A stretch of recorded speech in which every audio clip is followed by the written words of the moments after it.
നിമിഷങ്ങൾ പുസ്തകങ്ങളാൽ.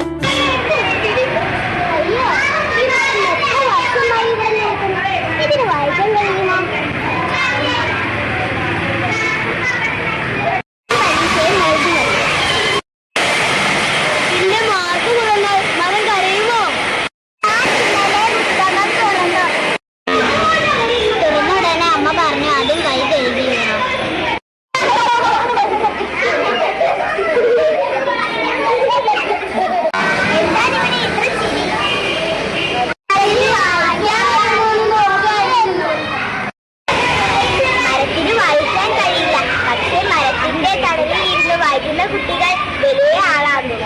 ഇന്നു മുതൽ ഞങ്ങൾ ദിവസവും വായിക്കും.